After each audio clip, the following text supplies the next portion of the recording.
All right. We got Husky Huddle. Big weekend for the Huskies. A gigantic win over Boston College. Uh, I'm here, Coach Human. I'm with the great one, Joe D. Morning. Hopefully Steve Cully comes on at some point. Yeah, And first off, I mean, good morning. That game was to me an unbelievable signature win for the program. Obviously, number one, but for Coach Mora, obviously, as part of his tenure. What did you think when you're watching that game? I only got to watch a little because I had a hockey game. Oh, I had to be at 2 o'clock, but I watched the first half and listened and watched parts after that. There's no question. Shoot, I mean, when the season began, we said the games they had to win. As here comes Cully now. yes. The games they had to win were Syracuse, BC, and Duke. Well, they didn't get Syracuse, but they got BC, and they got him good. Fagnano was unbelievable. I'm now coming around to your way of thinking. I think even at 25 years of age, he's going to get to an NFL camp. And as Morris said after the game, if he doesn't play in the NFL, there's the USFL, there's Yeah. the CFL. I mean, there's when you can play like that and not turn the ball over. I think as a quarterback, and we saw that from the Giants yesterday. I think as a quarterback, that really attracts you to teams. Now, look, let's be honest here. BC stinks. Okay, Absolutely. BC is at the Brutal. nadir of their program. They're going to go 1-11 unless somebody misses the bus or the flight to Chestnut Hill. But having said that, that doesn't take away from the way that UConn played. They gave up that dumb touchdown before halftime, and maybe in the previous couple of years, it might have sank them. But they came out, they scored on the next drive, they sprayed the ball around. I mean, they won, and Cam Edwards was okay, not great, but they didn't need him to be great because Fagnano was so good, and the defense stood up in the second half. I agree. In Moore's fourth year, that's his signature win. Yeah, there's no doubt about it. It was like Fignano. I thought always had a big enough arm to be a potential prospect, but I think you're right that because of his age, like would somebody take a chance? But I mean, he's definitely going to get an opportunity. I think he'll get into He'll at least get to a mini camp. Yep, I think he definitely at least get into a mini camp. No. I've got quarterbacks in the mini camps when I was an agent that were not as good as Fagnano. So, and they did not have like the cachet and everything like that. So, what he's been doing, and I mean, just the accuracy and obviously Skylar Bell was awesome. Their offense was unbelievably explosive, and the defense like managed the game well. That was they knocked the first running back out, and then the second running back, who I thought was I thought he might have been better than the first running back. They managed to keep him under wraps. And I just think BC, like their quarterback, looked awful. I mean, it was their number 2. They had made a change. They didn't play the number. They didn't. That wasn't the Alabama kid. Right. That was the other kid. So who knows what Bill O'Brien is trying to do? But I mean, he reading his post game quotes, he's pretty much thrown up his hands and goes, "I don't know what to do." Which, if you're in the second year of your tenure, isn't a good look. Is that what he was quoted as saying? He literally said that. Yes. Wow. He literally said, "I don't know what to do. I don't know what the problem is, so I can't fix it." He doesn't know the problem, so he can't. So wait a minute. So did BC have a lot of? They had a lot of transfers too. So he recruited a lot of these kids, and he ran out the one guy to Florida State, the quarterback. Tommy Castellanos. Yeah, he basically ran him out of town, right? Yeah. So, who went to Florida State? Not that he started out great, but he's not that. We talked about this yesterday, Steve. He wasn't really setting the world on fire for Florida State either. But it's an unbelievable, at least from a program standpoint, step. Even though BC is bad, just to get over that hump, and the offense has to be one of the top ranked offenses in the country as far as second in FBS. It is second in FBS. Yeah. And what points scored and what total yardage, points scored. There was a bunch of things that they listed. No, they're not second in FBS. UConn? Oh, yeah. No. Oh, I thought they said that. No, where'd you find that? They're 10th in passing. They're 10th in passing offense. They're 14th in third down defense. Edwards is 12th in running yards.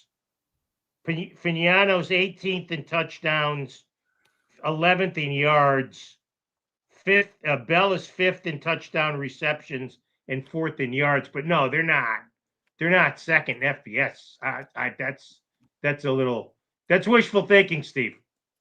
No, I thought I read something about their total offense, what they were ranked, but I could be wrong. I know they were very high. They were talking about it in Sports Illustrated, but yeah, they're 16th in total. Yeah, you know what's great, Steve? AI will help you so much when you type it into Google, and you don't even have to think anymore, which is beautiful. We can put the chip in your brain. See, so it says it right here. So you know what I mean? You're looking right at team stats and ranking, 16th in FBS. You don't even have to guess anymore. Turnover margin, 10th in FBS. Total touchdowns. Well, the NCAA statistics is a good place to go. That's where I get. Well, that's where they're pulling it from, by the way, though. They're pulling it from the Google AI grabs it. Says the sources up here, NCAA, all the. So 21st in passing yards. I mean, Joe was right on. What is amazing is individually, Fagnano is number one in passer rating. Yeah, that may have been what I read. I read something. That might have been what you read. He's number one in passer rating because he is yet to throw an interception. This doesn't list passer rating. I don't know where they get that from. It's that efficiency rating. I remember back in the day, he's Shane 18th used to be like the guardian. He used to be the guardian of the efficiency rating back in the day. He's 18th in efficiency, 161.3. So what is this rating they have for him then? I have no idea. Rating is outdated. They don't use it as much anymore. Rating is what they use in the NFL. They've kind of gotten away from it because they have other ways to measure quarterbacks' effectiveness. What number is he efficiency wise, Joe? 18th. That's more accurate. Yeah. For how they measure quarterbacks. Really? But he had surgical precision, and he makes great decisions, and he can take off and run, and his running ability, I think, makes a difference. Cam really didn't do a lot, but they threw the ball only 31 times. So I like the balance that they had. The only thing, again, that I worry about is Skylar Bell having 10 catches. The other receivers, I'd like to see them involved. Why do you worry about that? Why do you worry about that? Just because he's one guy. Steve, why? Steve, you get 15? Maybe you should get 15 catches. He's among the nation's leaders in receptions. Is. Do you want him to throw the ball less to him? Would that make you happier? I worry that teams are going to start to double or triple coverage. Who's going to double him with what guy? And force with what guy though? With what? Well, hold on. So all right. So as a lineman, I get it how you got it, but from a skill standpoint, is there any in the level of we're playing now? Maybe Duke will have a guy. I would play quarter half with him, or I would play. He'll be open all day, quarter half. Quarters in man under with a safety over the top of him. I would always have two guys on him. He's too shifty. He is, and they did a great job getting him the ball. But that is my only he's concern. He's like If you worry too much about that, man, I got to tell you. You know what he's like? His numbers are better. His numbers are better than this player, but he just plays at a bigger time school. But he's like a bigger version of Malachi Toney from University of Miami. That's what he reminds me of, like a bigger version. And Malachi Toney is like only a freshman. Like he's like this mega 5-star prospect that Miami has, who's been playing great.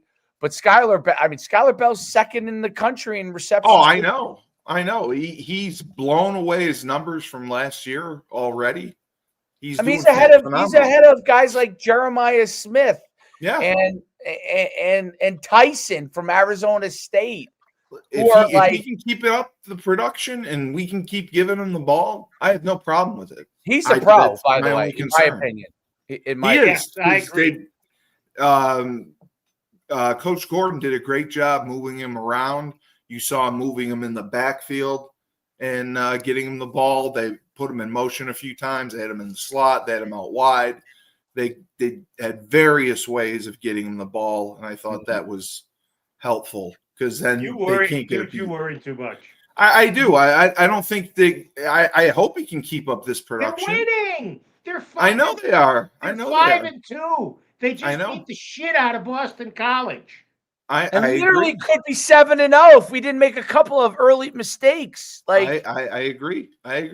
I'm not saying anything bad about him. I'm just my UConn chat. You said you want to see other guys get the ball. They threw the ball to Vereen. He scored. Vereen was great. He had 2 touchdowns. They moved the ball around. John Nider was great. I don't understand this angst because you've got a receiver who's as good as any receiver in the country, by and far. You're throwing him the ball. Joe, you know what I go off of? I have this group chat with all the guys from UConn from around my era. There's a million guys on it, and it's this is the first time really. Like usually there's a couple of chat chime-ins, during the games and stuff. Yeah, Hez, Bruce Burgoyne, Anthony, Lenny Dandridge. All these guys are all chiming in. That's how I know, like during the game, like that we're actually starting to do something, that all these guys are chiming in on our group chat and talking about how they can't believe how well they're playing. You know what I mean? So that's one of my gauges. It's just 50 guys in this group chat. And it's usually like guys making fun of each other and it's or guys sharing stuff that their kids are doing. And they were talking about, UConn and how well they're playing. So, it definitely was a huge win. I mean, really, really a huge win. Well, Joe said it's the first Power 4 conference win we've had on the road since 2012. I mean, that's huge. There's no doubt. It's the second win overall against BC. What was Fagiano's stat line in that game? 23 of 31, 362, 4 touchdowns. I mean, his numbers are incredible. And he had 26 yards rushing. And he was the New England Golden Helmet Player of the Week. The old New England Golden Helmet still exists.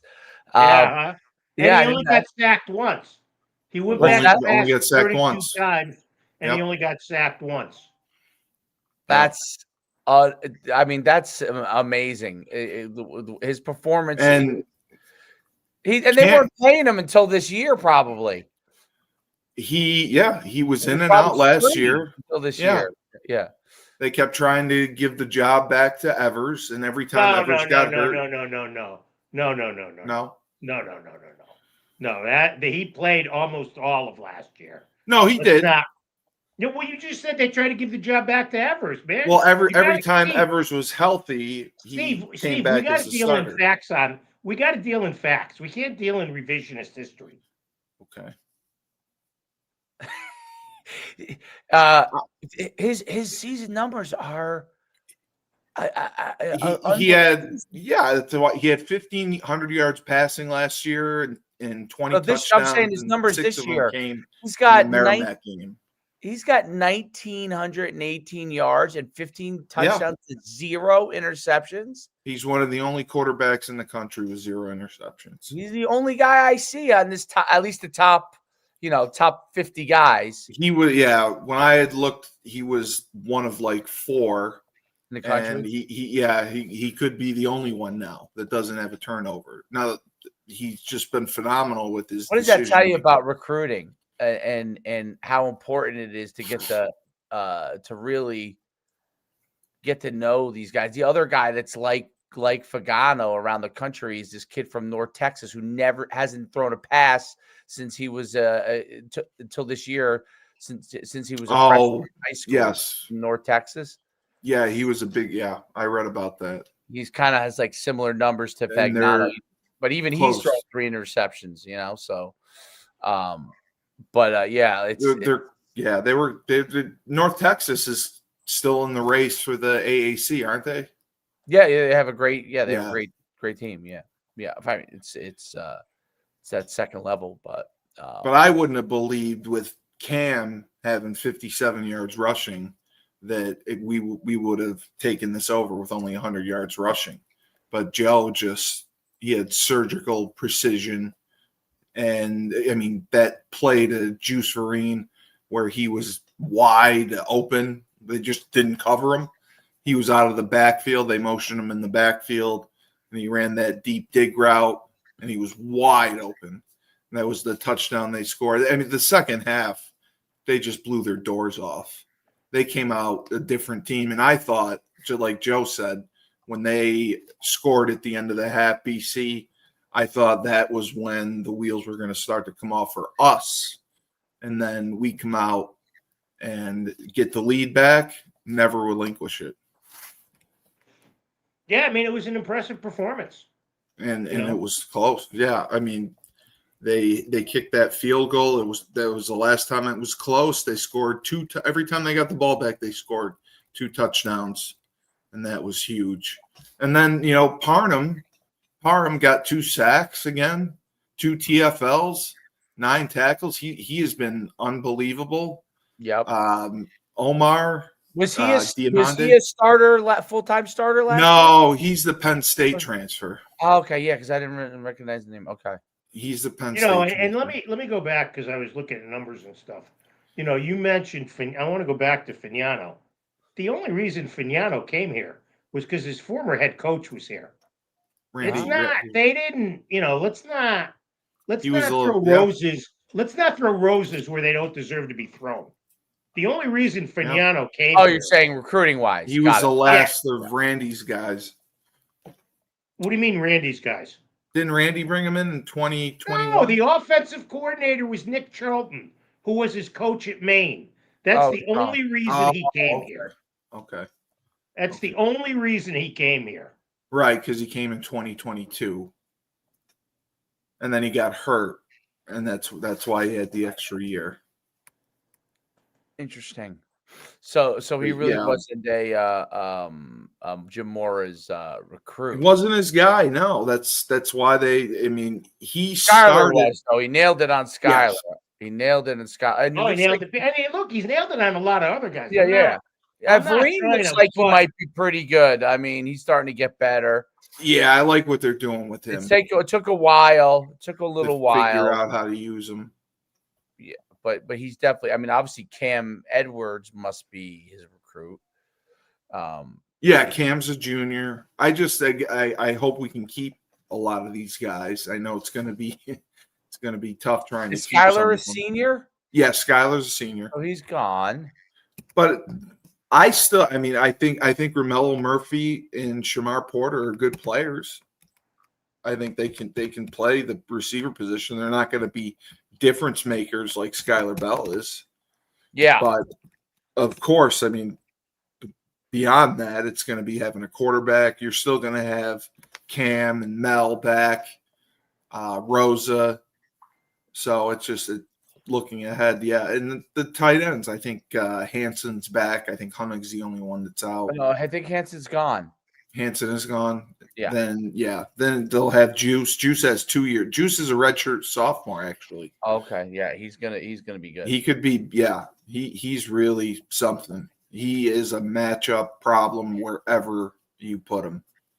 And I like the way they move him around. I mean, for a tight end to, be put in the backfield, run good routes, get open. I mean, 4 catches for 82 yards, 2 touchdowns, and that 50-yarder where he got open, that's incredible for him. Here's my thing on that. Speed. Now do it again. But here's my thing on that. Now do it again. Do it again. Do it again. Now do it again. Yeah. Yeah. Yeah, he's been limited. I mean, he had 10 catches coming into this game, I believe. And John Nider, I still continues to blow me away because every time he gets an opportunity, he makes the most of it. I mean, he only had 2 catches, but he had 69 yards and that 43-yard touchdown, which was huge. And he just makes catches, clutch catches at big times. He always just gets open. UConn's trying to capitalize. Today they sent out some event that Molly Karum's hosting for UConn alumni. Oh, really? Yeah. For UAB? Some event, UConn is hosting it in New York City. Oh, good. No, they were talking about trying to do that, setting up some events at some of the big cities for UConn gatherings. Yep. Try to get the alumni together with Molly Karam. So, is Molly Karam popular? You don't know who Molly Karam is? I don't. She was the host. So she just, I think, is leaving ESPN, but she was ESPN's host. Yes, I know exactly who you're talking about. Yes, she's a UConn alum. She left on her own volition. I remember that. Yeah, because they wouldn't pay her what they paid other people. People. I remember people thought she was crazy. In school when you were in school, Steve. I mean, her sister was in school when I was in school, but I was that Molly was in school. Maybe she must be like more towards your age, but right. I don't know for sure. Right. No, that's great that they're doing that. Yeah, and she's a mini celebrity, so they got to get Dan Orlovsky to do some stuff. You know what I mean? They wanted Dan to be the GM, and he turned it down. I don't think he's making too much money. What? I don't. But I mean, like Andrew Luck goes back, and he's the GM at Stanford. And Andrew Luck wasn't making 7 figures out. I know he wasn't with ESPN. Andrew Luck made $100 million in the NFL. Like he can. That's what he could go and be like, I'll do this for a couple of years and see if it goes in the direction I want. He could take that chance. I mean, Dan makes really good money, but I don't think that Dan could go and just be like, all right, I'm going to swap careers here. No, but I'd like to see Dan come to a game and just show his support for the team. How is he going to come to a game? How is he going to come to a game? He works. He's not lollygagging around, Steve. Well, doesn't he work more NFL stuff? He covers the NFL. What do you think on set? You think they just walk in the studio on Sunday and say, "Okay, let's go"? No, of course not. No, they do preparation and they fly in, or I'm sure they fly in. I mean, how do you think Sanchez got in trouble? He was obviously had a PN the day before, and 2 days before to get everything done. I'm sure Dan would come to a game if he could. But I know they've tried. He's huge, and he possibly could have his records broken. What did Jim Morris say after the game, Joe? Did he? He was happy. He had good comments. I thought he sounded. He continues to try to underplay. Yeah. BC, I don't think he wants to give them minimized any flowers. Right. But you're right. Well, They're probably going to wind up 1-11, and we should have taken care of business, and it was a huge win. no, it was a great win. I'll tell you You this: know? no coach is safe right now when they're losing a lot because these guys are getting canned left and right. No, they are. They are after Billy Napier. Nobody's safe. Like I know last week we were like, "Oh, Bill O'Brien's safe." It's like I don't know if anybody's safe if they're going in the wrong direction. Bill O'Brien looks like these guys sometimes who come from the NFL, and you're seeing it with Belichick now. They struggle to make the adjustment to college football. And Dave, remember we talked about it. We were saying how they don't relate to kids. They don't do well with recruiting. And that's why they struggle. I'm shocked with Bill O'Brien a little bit because he was with Penn State and he kind of got them on some firm footing after. I mean, obviously James Franklin really, but he had a tough job when he first got there. Oh, it was awful. But I believe he was only there 2 or 3 years. He didn't stay long. No. But he was at Alabama. He stabilized it though. He did stabilize it. Yes. And then he went to the Texans. Well, Bill O'Brien was 7-6 last year, so I wouldn't say he struggled. No, that was huge. That's why they had a lot of optimism coming into this year. Right, but they were 7-6. We just said he's struggled coming to college. Well, he didn't struggle last year. He struggled this year because he doesn't have the players.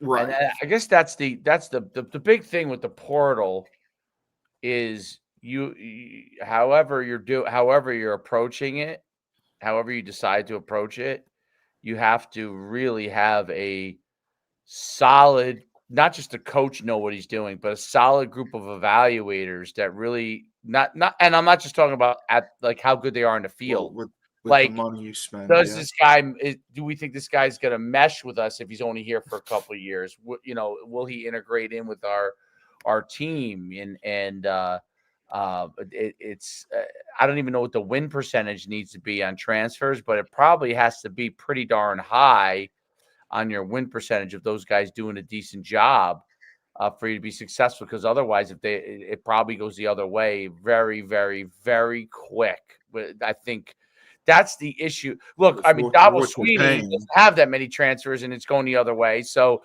but it really is a balancing act, in my opinion, just from watching all of it. It really is. It's hit or miss. It's really hit or miss. Enough high school with hitting on a higher percentage of transfers, because even if you bring in 20 transfers, let's say, or 25 transfers, even if you nail it, you probably have 20 out of 25. You're not nailing 25 out of 25. But what you can't have is like nailing on 15 out of 25, because now you got 10 disgruntled guys walking around that are really like recruiting more disgruntled guys. And then you have it's a bad situation. You need exodus. Well, and I think part of it too is who gets the money.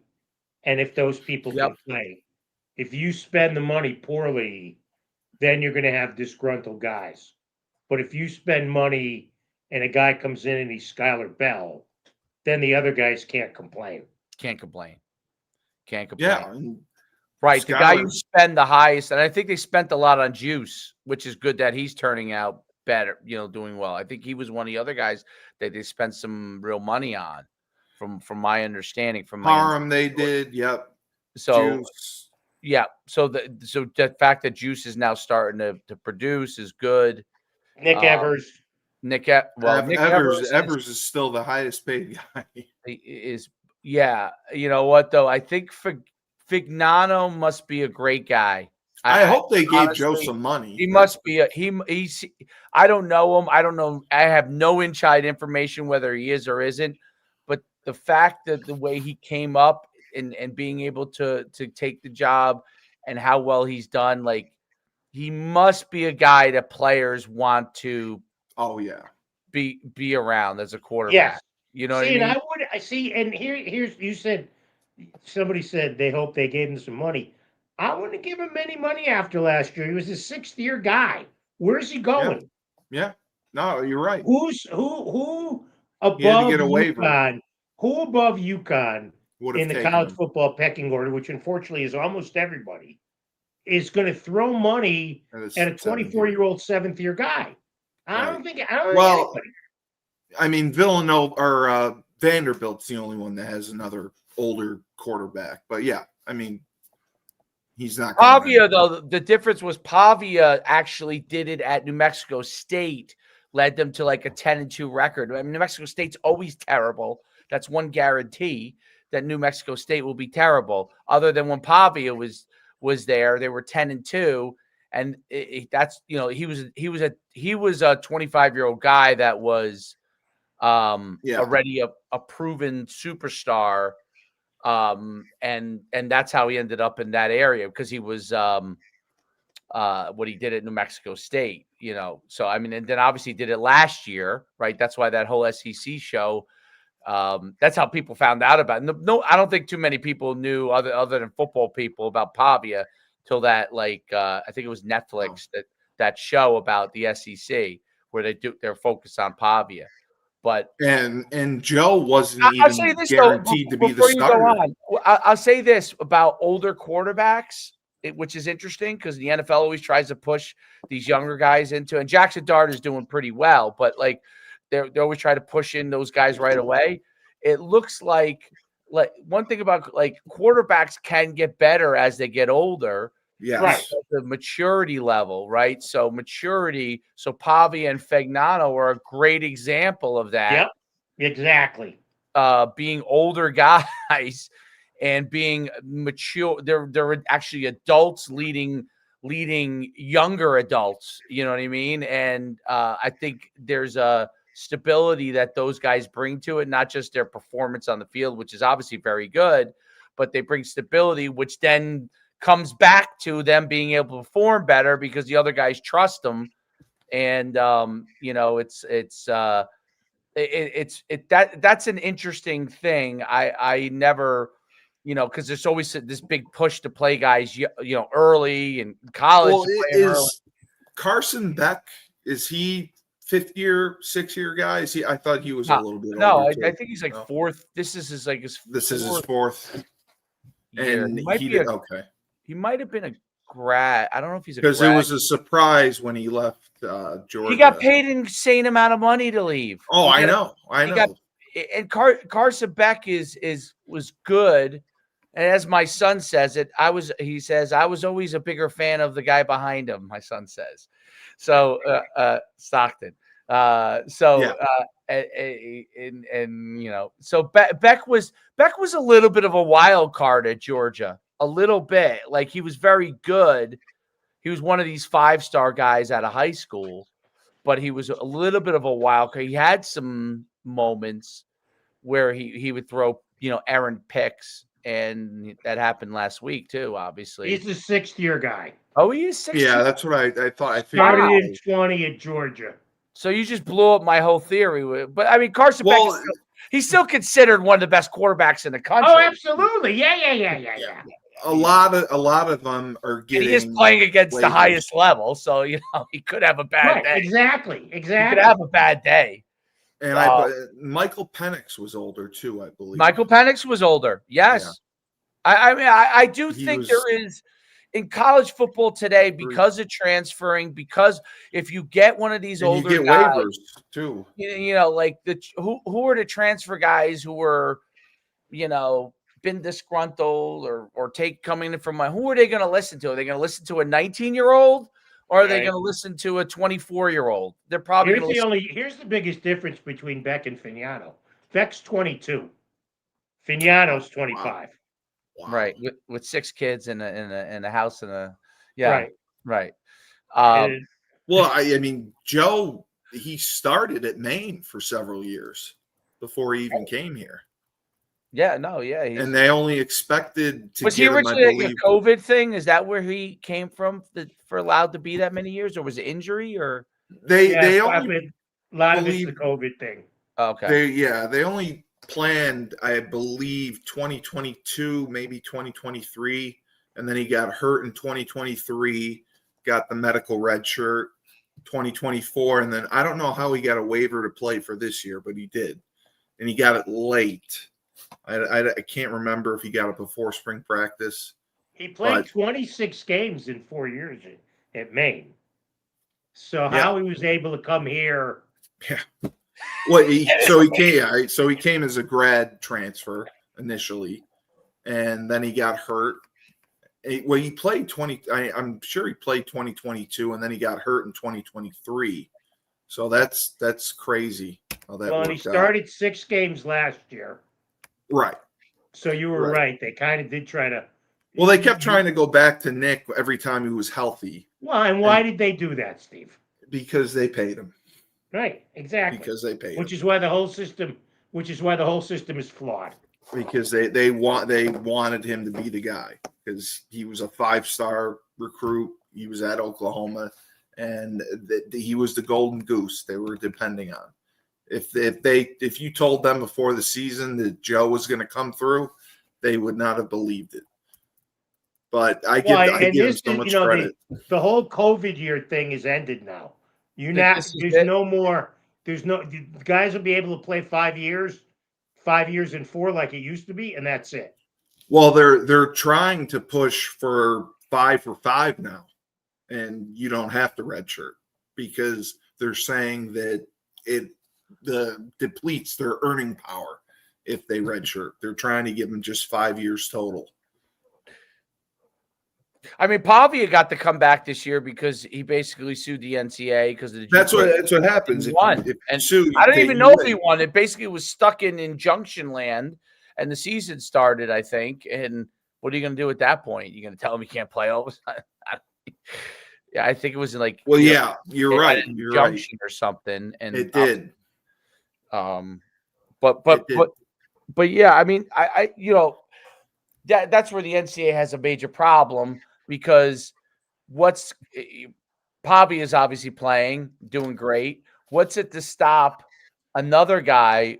They could sue and literally say, "Hey, you're stopping my earning power," much like Pavia was able to do. That's what they're doing. And Pavia has had success, not just did it, but has had success, so he could actually prove that he's been able to. You got a precedent now set that he's proving that his earning power has gone up because he's come back. I mean, the guy's earning millions. Well, did you see the high school quarterback in Ohio that sued because he wanted to get NIL money in high school? No, they said that they were. Ohio does not allow high school players to get NIL money or earn. You know what? I wouldn't let the kid step on the field if that's his attitude. I wouldn't let him step on the field. Well, that's all. It's going to be. So Texas originally didn't allow. That's why Quinn Ewers went to Ohio State originally, because they wouldn't allow him to take NIL money in high school. Correct. And so he went to Ohio State and didn't play his senior year. Quinn Ewers, if I'm not mistaken, enrolled early and took the money from Ohio State, and then. The Tennessee quarterback was one Texas of the first. Texas changed that rule. Florida, New Jersey. Yeah. It's state by state. Yeah. I think I don't know if I mentioned on this podcast, but there was a player that was a top lineman in New Jersey, like 6'7" lineman, who was his rent was getting paid through NIL all senior year because he was very poor financially, and a school that he went to was paying his rent because he didn't have a place to live. Like, he was living on people's couches.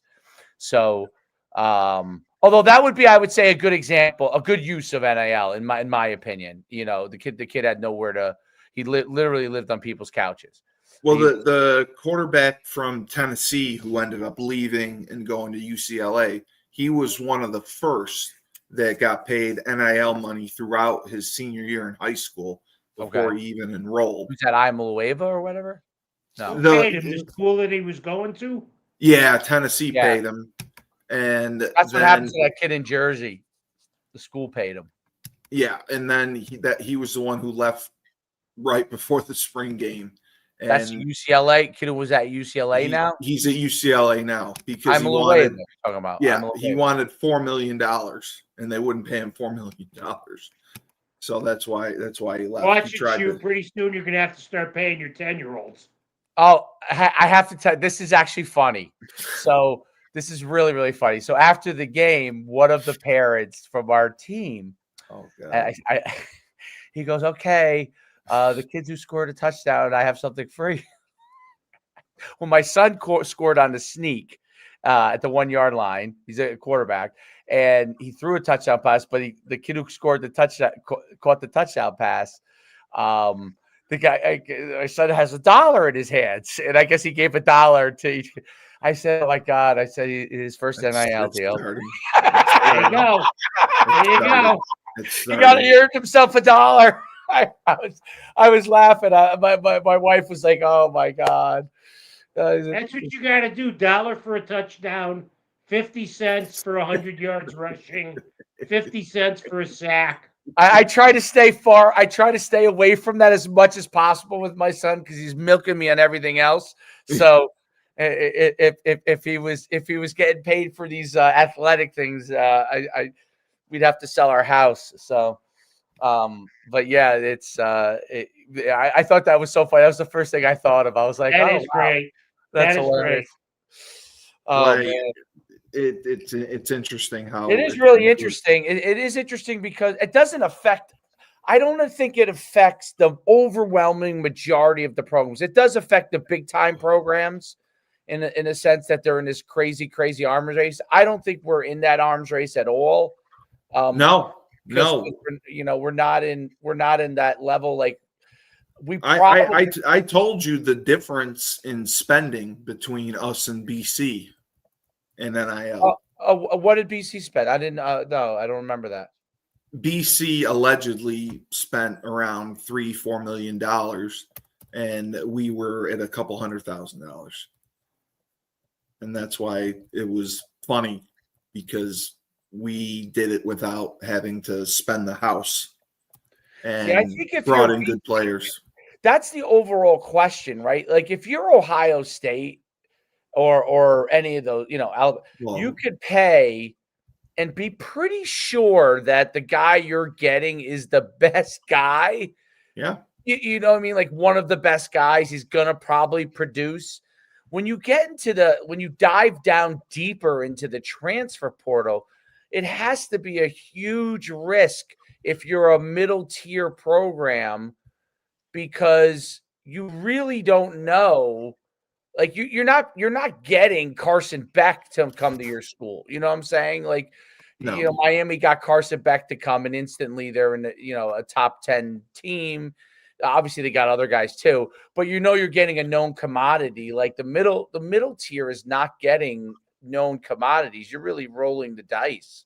No, that's why I give our guys so much credit because they were selective with who they took, and the guys they've taken have worked out, made a great difference, and taken us to really the next level. I mean, we have a chance to win 9 games, potentially 10. If we remember, I said at the beginning of the year they could be 12-0.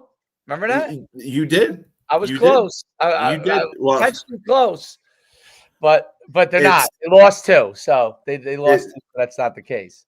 But yeah, I just looked at the schedule. Like this, when you look at the schedule, you're like, yeah, it's a lot like by the way, UMass almost beat Buffalo. I saw. Yeah. They actually had the game won, and they blew it. They literally had the game won. They blew. But I mean, even UAB, they had a huge win with their. But they fired Dilfer.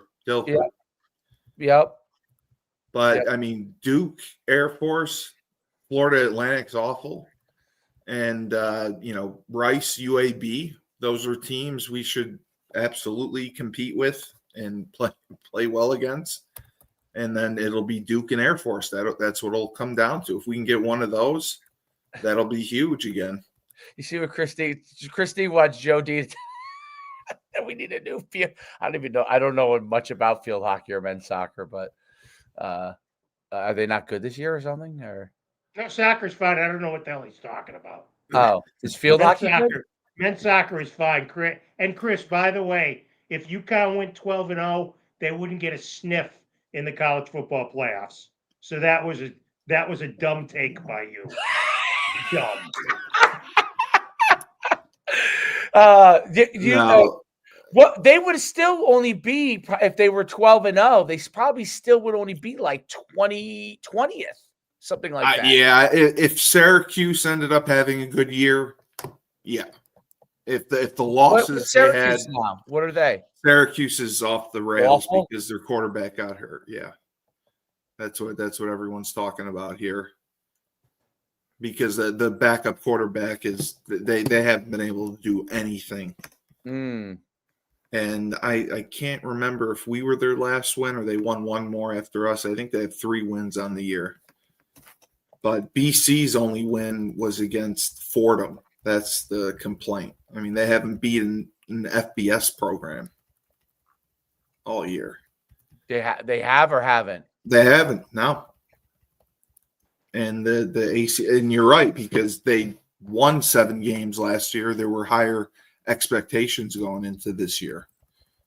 They thought they were going to have a team. They got the Alabama kid for quarterback. Who's this? BC. They had higher expectations going into the season. Did. Yeah. With Turbo and the Alabama kid at quarterback. They have a good receiver. And Miles, by the way, I'm not on one. I'm just stating facts. Yeah. No, I agree. I mean, it's a great pipe dream. First off, they're not 12-0. No. So it's not a point. But Right. You got to understand. I mean, kids out there, the schedule has something to do with it. And UConn's schedule is not very good. No. Let's be honest. No. It's not very good because it can't be very good as an independent. I mean, they just try to get games. They're doing the David Benedict and his staff and Mora are doing the absolute best that they can to get decent opposition. Okay. They can't help it that BC's not good this year. They can't help, you always play an FCS. You always play an FCS school, right? Yep. I mean, you should have the one game. I don't even think you can say they should have beaten Syracuse. They should have beaten Delaware. That's the one that you're going to look at and say, because Syracuse is an ACC team. Come on. Yep. There's no doubt. Yeah. I mean, just people got to be satisfied with what it is. I mean, I read one take that if UConn ran the table, went 10-2, and got to a major bowl and got to not a major bowl game, but a better bowl game than the Fenway Bowl, that Power 4 conferences would look at them. No. It's not how it works. That's not how it works at all. It's not how it works. That's not how it works at all. It's just, these takes of people are just, they make you shake your head at times. Well, when you read the coverage of some of the Connecticut people, it's definitely unrealistic for what they say. I mean, everybody's got. I mean, it's like us. We've got opinions. We're not always right. No, but I mean, I read the BC post because UConn hadn't won a Power 4 game on the road. Now they have. Now, if they go on the road against the Power 4 team, I think they can beat. I would feel confident in picking them. I mean, realistically, the only game I wouldn't pick them for the rest of the year would be Duke. I think they should. I mean, if you look at Rice got beat 61-17 over the weekend by UTSA. 61-13. Is Belichick gone or what? No, he's not gone. No? Only if he wants to be. Yeah. Only if he wants to be. It's up to him. Oh man, you're not going to fire him. I believe Joe didn't Rice. It could have beat Cal, which is a good team. Well, it was a moral victory. It was? Oh. Yeah, that was a moral victory, allegedly. But did Rice lose to FAU as well, I believe? Yeah, 27-21. Yeah, and FAU I didn't think was I thought they were pretty bad. Well, So UConn put a 52 on him, so yes, Yeah. I would agree. yeah. Rice- So Rice is a disaster. and Duke All right, boys. does We're- play we're- Clemson. we're- we can Yeah, I we know. can delve into Rice on Friday. Yeah. I think Thank you, we've- Joe. I think- apologize. We've run our course. All right. Well, great win. Thank you. And remember, when life gives you lemons, don't make lemonade. Take 2 oranges, throw them right back at life.